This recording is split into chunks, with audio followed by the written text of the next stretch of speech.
Ladies and gentlemen, boys and girls. Wizards, fairies. It's an SNMR. Wait, what's it called? It's in my ASMR. ASMR. It's an SNM. ASMR video. I don't know. We'll see. Anyways, wizards, fairies, garden gnomes. Welcome to Analyzing Evangelion with Dicky Maker. And Anka? That's right. Let's get started. Gold key. You excited? Yes, I'm nervous. Is it real life? A lot of wings. So it's set in the past. I think it's interesting that she gave him A very sexy a very invitation. sexy picture of her, because we'll come to find out that she works for, I mean, it's not really government, but she works for like a big corporation, which is kind of like an international, what you call that, like like an NGO. She's kind of a spook. It's like intelligence, and then she's using Her sexuality. her sexual guise to ensnare the subject, right? So it's a little bit of spookerific action already in the first few seconds of the show. There was also a flash of some other girl that was just like almost, you don't even realize that you're seeing that. Yeah, that's interesting, because was that like, was he hallucinating or was she actually there? It feels like I was hallucinating when I saw her. I guess it would be possible for them to have some kind of a psychic connection where she's like watching over him or watching him in some way, and he can tell. Or it could be the angel that's transmitting visions into his mind.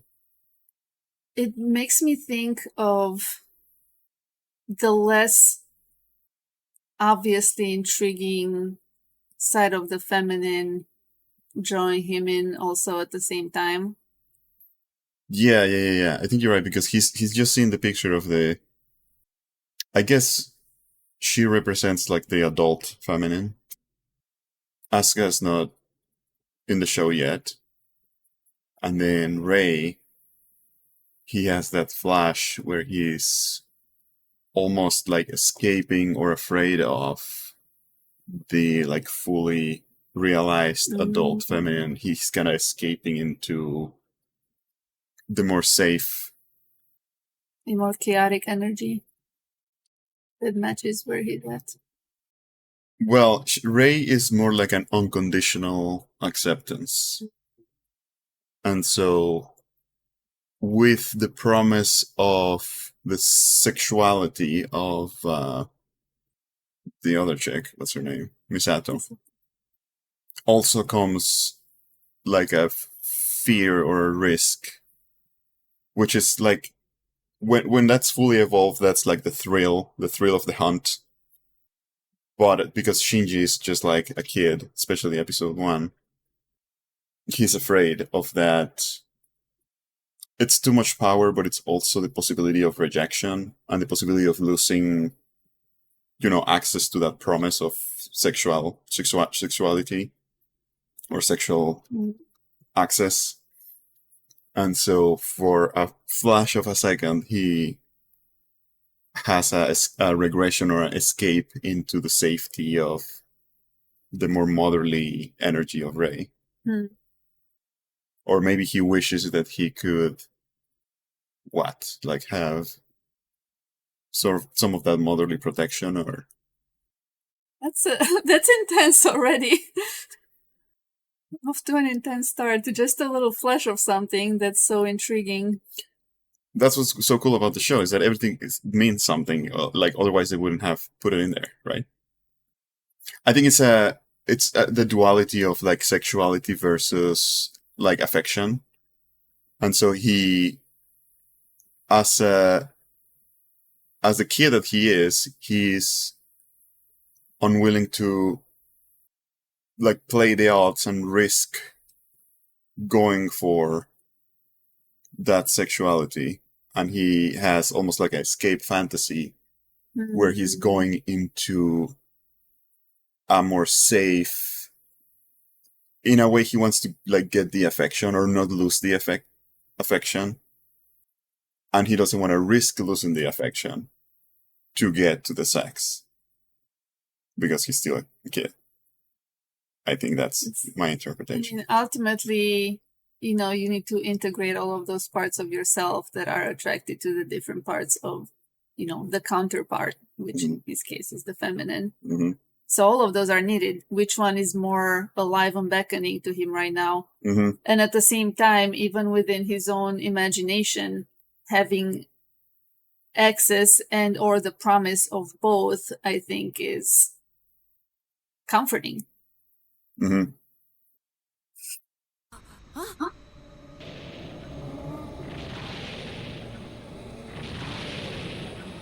We see the enemy for the first time. Terrified. Intruder is still coming towards us. We've got it on visual. I'm putting it. So, oh wow, what a perfect screenshot right there. Come with me if you want to live. Nice. Just so angels are attacking Earth. Mm-hmm. They're giant robots.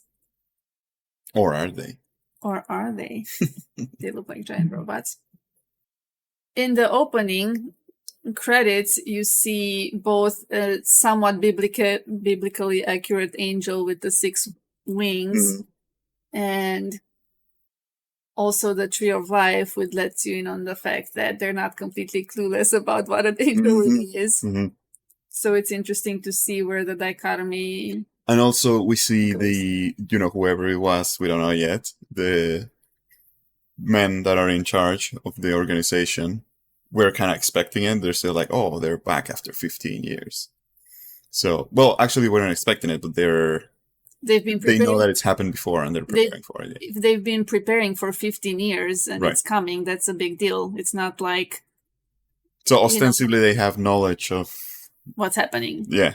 Or enough to back it up so that they invest a whole 15 years in being ready for a future attack. And then, of course, we see that the boy is like kind of clueless. He's like calling on the phone, nobody's picking up.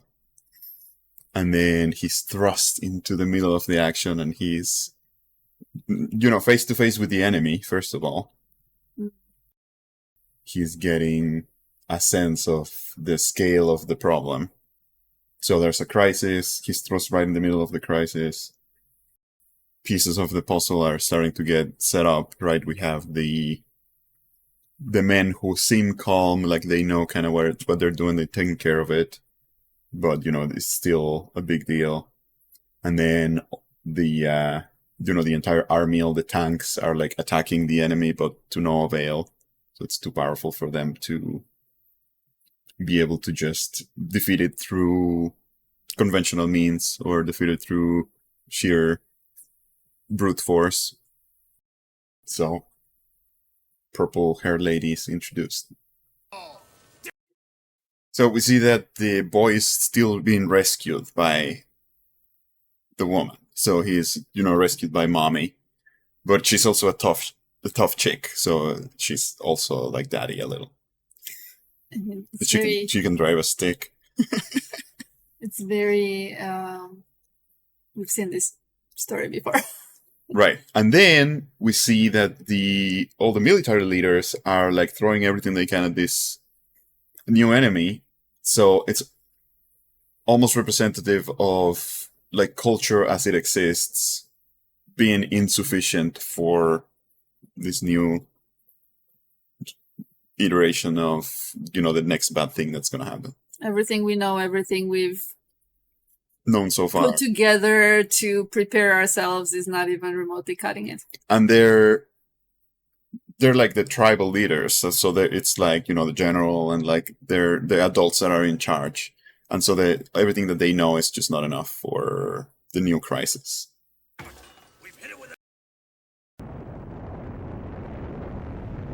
the final attempt of the adults to control the situation.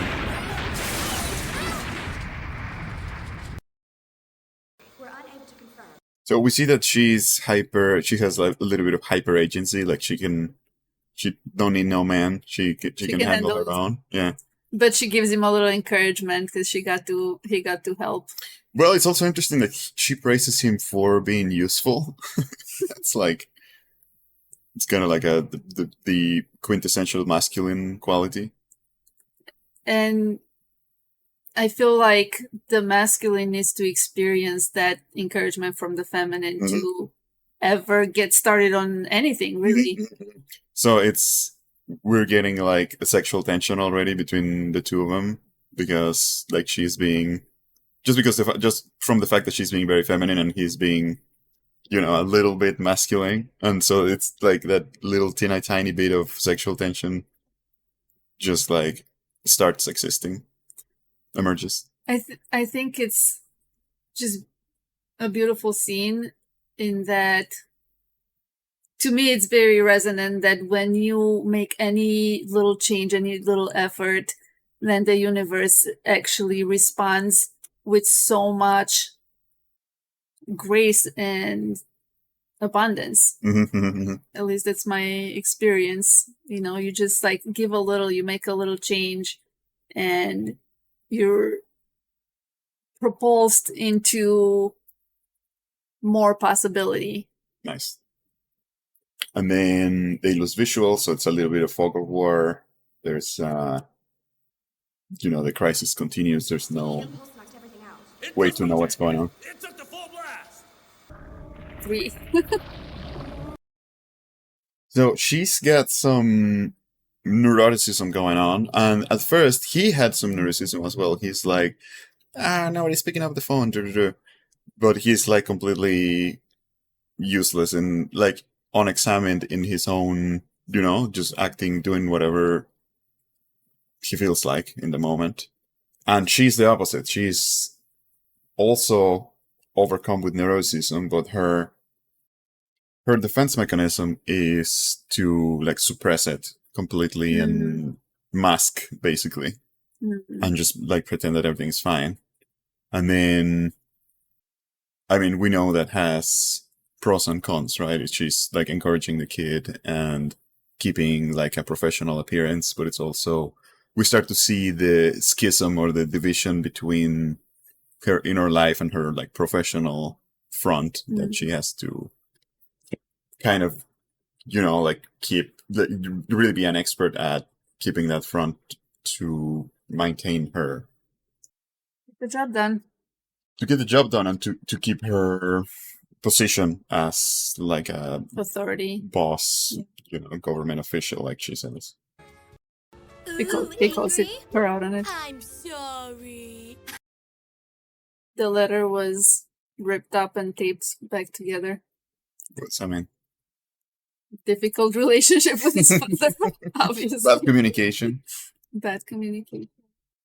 So before they get into the facility, they get into that little altercation, which is like, "Oh, you're not as cute as I thought." So she's gonna.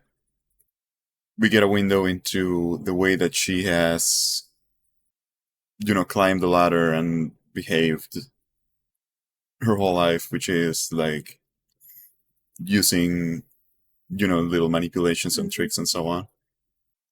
And he seems to, in some way, be able to hold his own, which is kind of rare. And then we see that, he was abandoned by the dad at some point, and so they're kind of estranged. We'll see how it plays out. Oh, and then she's the same. What do you think about the fact that they call it nerve? I never thought about it. Nerve Central. Well, something else is that we see that at the beginning it says that Nerve is under the control of the UN. But then we see that the UN gives him control of the operation because everything that they tried didn't work, and so he's the only one that, you're our last resource. but it's literally intelligence. Like the way that he's maintaining his power is because he's the only one who has the knowledge of like how to, what this means, what the monsters are, where they come from, like how to. So he has an informational advantage, and even though he's under the control of the UN, really it's the other way around. Like he's, we're seeing it happen, but he's obviously going to take over because he's the only one that has the knowledge. So it's secret knowledge, which is related to the It's the tree of ultimate power. life and so on. So we could say that he has occult knowledge. Also, I think we can also assume that by focusing most of his energy on this mission that he has, or quest for power, I don't know what motivates him yet, but it's enough to kind of put his family on the back burner. He His character. sacrifices his family for his work. He says he's just like his father in front of him, and she is obviously aware that he doesn't have a good relationship with his father, which is Would interesting Risuka said to that? say. Maybe she doesn't know. No. She did see the letter, and she was with him. Misato said that. Yeah. Why? So, Evangelion. Good news or bearer of good news? Mankind's last hope. Mm-hmm. The synthetic life form. Mm-hmm. What do we make of that? Well, should we spoil it? I'm just noting it right now. Let's see what happens. I think that's interesting to notice. Well, it's important to know that it looks like a giant robot, but it's a synthetic life, so it's something like a giant monster. And then we're introduced to Ritsuko, the blonde girl, and when they meet in the elevator, we see that Misato's kind of defers to her a lot. So, first we saw that Misato was very able to take care of business, but she's also, she got lost in her office basically. And then when she had to ask for help from the other more responsible, coworker, we see that she has maybe a little bit of a low self-esteem or like low self-confidence where because they're the same they have the same level of authority just in two different areas. So she's not really her boss, but she's kind of treating her like she's her boss, or at least in this case, because she's she needs her help obviously. But I think it betrays a little bit of Misato's insecurity. Kind of insecure, yeah, exactly. She has a little bit of like imposter syndrome, maybe, because she, she's a little bit ADHD, that she got lost and she doesn't really know what's up. And we see that she's, in her initial interaction with the boy, we see that she's more like creatively finding ways to maintain her power and control, rather than being more methodical like Ritsuko would be. And so I think that would cause some insecurity or maybe like lack of confidence that we're seeing now. And instantly it makes her such a relatable and I'm gonna get emotional a lot through this, but just a great character.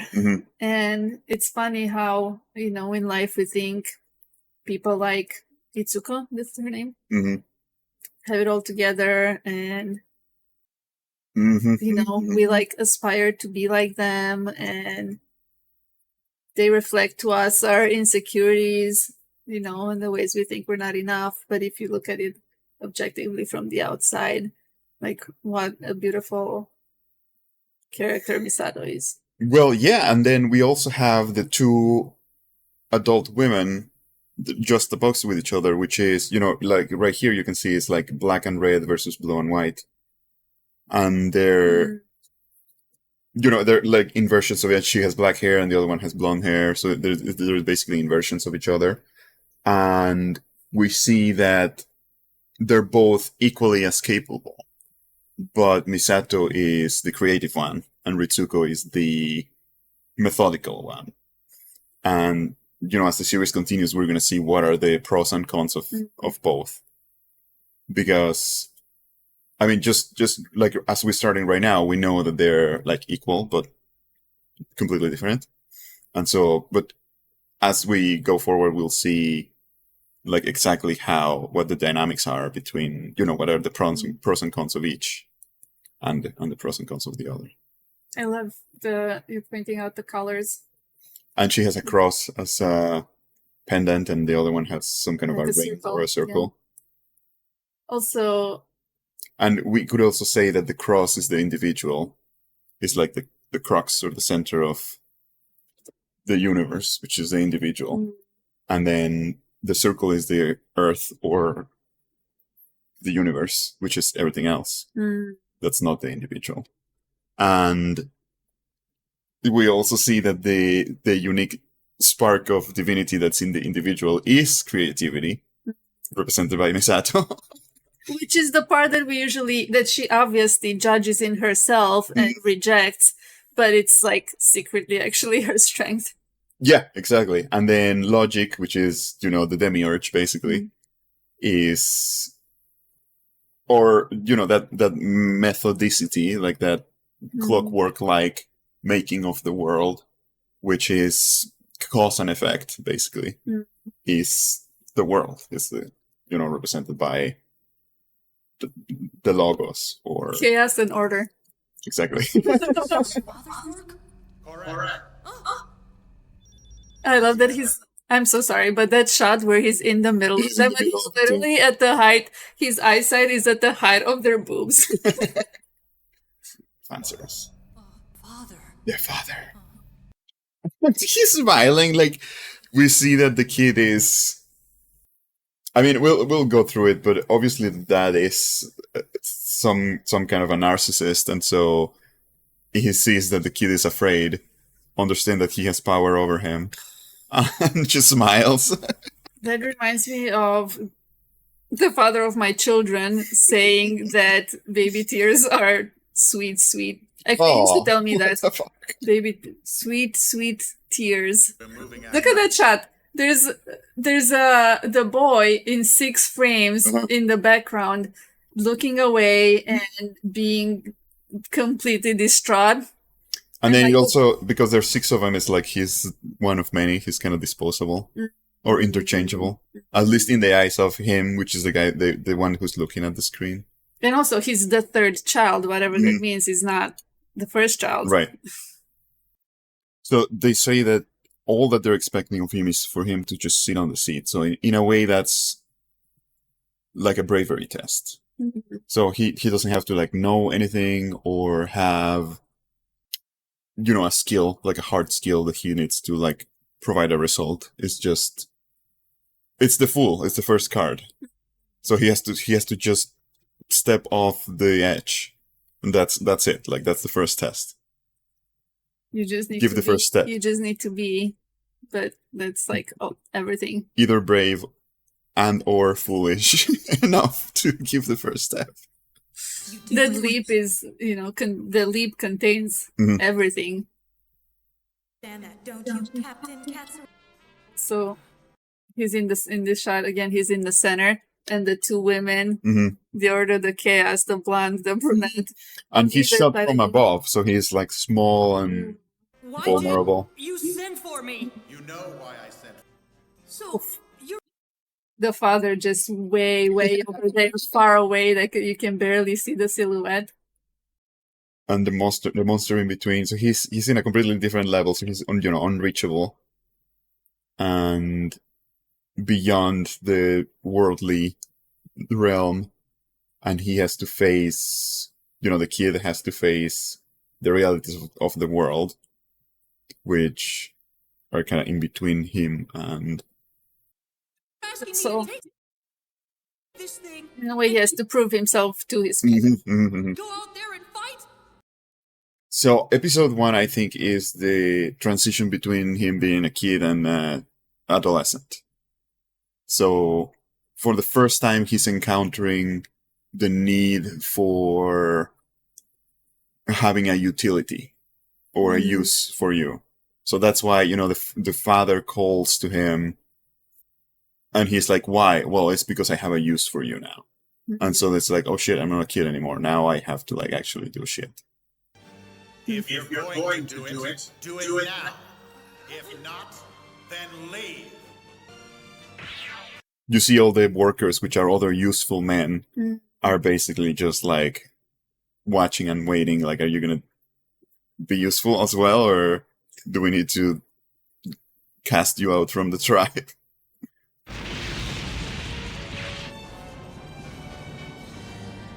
So too, it's how it feels when you're in a position where you really have to do something brave. It feels like the whole universe is watching you. It must The whole fate of the universe lays in the balance, and you just have to do this one thing. Like, we always put that extra pressure on ourselves if it's not already on the outside. Shinji, we don't have much time. Did you see that? If he feels like a little kid, so he's... Did you see how there was a quick flash, but I think it was another flash of Rei.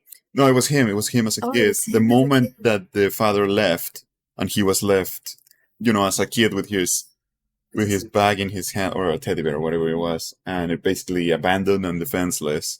And he's flashing back to that moment now that he's, in a way that abandoned him, but he's being insufficient, which is the same sensation that you get when, if your parent leaves and you blame yourself and it's like, oh, why am I not good enough? And so he's feeling that same emotion in this moment, and he's flashing back to basically that trauma, that moment of trauma. Yeah, he's triggered. But then he also said, I'm not needed. So we'll see how that goes. So he's seeing the suffering of this delicate female body that he should be, being strong for and protecting. And the shame that comes with having her have to do this stuff, play that role. And because he's, you could say that now he is actually being insufficient. The same girl as he had the flashback or flash forward to in the beginning that we said represents the mature, feminine, and unconditional love. In the face of that, seeing what it takes for unconditional love, the cost is calls him out. Right. I'll do it! I'll pilot it! The fact that she was bleeding makes me think of there's that saying that I used to think was so badass about women being able to do everything that men can while bleeding. I used to think was so badass until I realized no, it's a completely different requirement of us when we go through that. Women bleeding in itself is you shouldn't have to do anything else during that time, because the bleeding itself is enough of a service to the whole. And also just, I love that that's what finally gets him to, show up. Like you said, that you really only need to show up and be there. And she was gonna do that in her, just bleeding, barely holding it together state. Question for you. Does the masculine need that kind of encouragement from the feminine sometimes? A little asterisk. Stop complaining. Or is that what causes all the problems in the first place? I think it's neither. I think it's just natural and expected. It's just the way it is. It is what it is. We have the tendency to try and make everything mean something, but sometimes there's just space to express whatever is true in the moment. And then we also saw that the monster activated on itself and protected Shinji. So, and then she goes, "Damn!" So it's almost like he's the chosen one. But it also means that he has some kind of a connection that we don't know yet with the Machine. with the machine. Well, the creature. Amazing. And now they're syncing. Let's do it. Begin launch sequence. Beginning launch sequence! Removing primary lock bolts. Removal confirmed. Removing the umbilical... One thing I didn't say is the liquid made me think of amniotic fluid. Like he's being born into a new version of himself. Yeah. He's like literally inside this other creature and surrounded by liquid. And then he's coming to an unfamiliar environment. He's like in a new reality, you could say. I don't know if that represents, going from child to adolescent, or in the hero's journey when you go, there's like trials and tribulations, but you're like cast out into an unknown environment or realm, or basically a separate reality. Also, if he doesn't have to do anything and he just has to sit there, he's completely at the mercy of this thing. Like what the insane amount of surrender that it takes to put yourself in the most dangerous place on earth, and literally there's nothing you can do but be there. Yeah, he's at the center of the action and completely at the mercy of this thing. I never noticed that the Eva has battle scars on his eyes. I don't know if that means something. And he has one on one and two on the other eye. Oh wow, that's it. So he did it. He took the first step. I guess that's the episode. It's Zero, the Fool. Episode 0, the Fool. Yeah, I guess he goes from child to adolescent, means that he's in the battle now. And he gave the first step. So we don't see any, he didn't have to do anything. He's just like taken the step. And he's thrown into the fray. And that's it. He's needed and he shows up. Yeah, he bravely protected the feminine, I guess, in the image of the damaged and bleeding Ray. And he held up, the expectations of the adult women and the adult men and all the workers that were onlookers, which is like, everybody else, basically. The tribe. It feels like he stopped being the victim. He was seeing himself as, so put upon by his dad and lack of care. And he's actually doing something, even though it's just showing up. Yeah, I guess that was really the battle. The first battle was for him to make the decision to show up. We don't even need to see them fighting because he won the first battle, which is... Yeah. Ladies and gentlemen, boys and girls, that was episode number 1. Don't forget to like, comment, and subscribe. And we'll see you next time.